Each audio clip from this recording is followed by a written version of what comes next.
Hey guys, DB Games here, just checking out Heroes of the Shire. So, as you can see, it looks really cool, the art is fantastic, and we're going to get a quick explanation in a minute of how it works. So, there's loads of stuff, really cool minis, loads of awesome components, and the game itself looks fantastic. So, let's have a look and see how it plays and what's happening with it. So, here we are at Heroes of the Shire. Hey! So we're a turn-based combat adventure game, and what makes us a little bit more unique than the masses of turn-based combat adventure sort of RPG games that are out there is our hero board. So in terms of the dungeon crawling aspect, we're not reinventing the wheel. A lot of it is what you'd expect. You've got your loot items, you've got your monsters, you've got your scenarios, your quests, your action cards, which is like a build your own adventure book in some other games.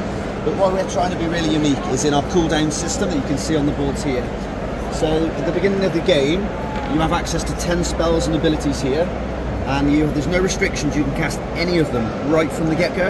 And when you do so, you place a cooldown dice in the bottom right corner, depending on the value of the spell. So if we cast Barkskin, for example, there's a cooldown 6 here. So we take a d6 and we place it on there. We resolve the effects. The targeting system's nice and simple. Green is for ally, red is for enemy. If it's 3 stick figures, it's an AoE, so you can target multiple allies, and vice versa for enemies. At the beginning of your turn, the cooldown dice on your spells all reduced by a value of 1, and the spells come back when there's no d6 dice on them.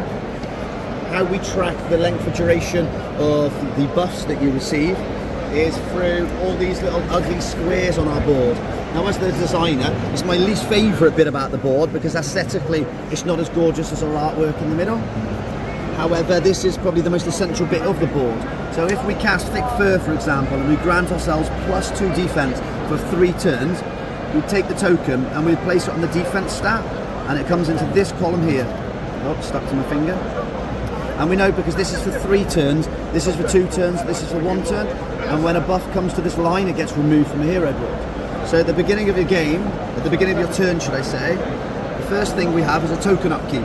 So my 7 defense now goes for 2 more turns. We then have token upkeep, sorry, a dice upkeep. Dice all reduced by a value of 1. And each hero has a unique ability here. The druid allows her to transform into an animal. It's called Shapeshift. And she's got 3 cards you can see down the bottom here. These are her animal forms. She's got hyena form, hawk form, or bear form. And she'd take one of the cards, she'd add it to her ability tab over here. And if this was a video game, what would happen is right now, this would get blacked out, this would get blacked out, and then the only thing that would be lit up is these 2 spells in the middle here that state hawk form. So when the druid turns into a hawk, she only has access to part of her board, and a lot of heroes work similar like this. And then as you'd expect in an RPG adventure game, we have a customization for your character. So this removes any linear play that might possibly happen from playing this board over and over and over again.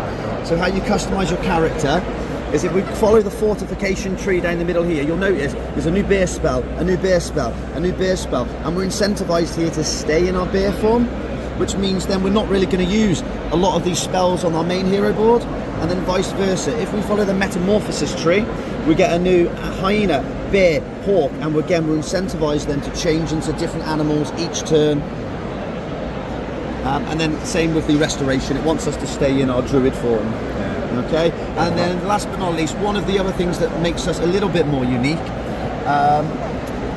is the way our hexes are designed. So the artwork matches up, meaning that every single time that you play the scenario, you have to lay out the tiles in the exact same manner each time you see the rulebook and check the setup. So how are the worlds randomly generated then? We use an exploration deck. So every time you explore one of these hexes, of course they'd be face down and you'd reveal them face up. You take one of these cards from the exploration deck, and this tells us the action that we must resolve before moving on to the next hex. Now this one says we must summon 2 enemy monsters from the trash mob deck. So we would take the enemy monster deck over here, we'd give this a little shuffle and we'd summon 2 enemy monsters. And you can see here that we've summoned the Burning Raptor, it's got a gold frame, but the Goblin Bomber has a bronze frame. So that means this is a regular monster and this is an elite monster. 25% of the monster deck contains elite monsters, 75 of course is the other non-elite. Our bosses up here Our boss boards have 3 different phases to make the combat mechanics almost feel like a World of Warcraft dungeon that you're raiding. So the different HP thresholds at the top here, you'll see that new abilities kick in, and that changes the dynamics of the boss battle. So what you might be doing for the first 20 minutes, the last half an hour, it will feel like a completely different boss. And of course, you've got our dragon miniature over here. The minis are not actually in the game right now. They're coming in our first expansion at the back end of next year. At the moment, we have the cardboard standees that come in the base game, and the miniatures will be as an add-on. Awesome. Thank That's you very kind much. of us in a little bit of a nutshell, without keeping you here all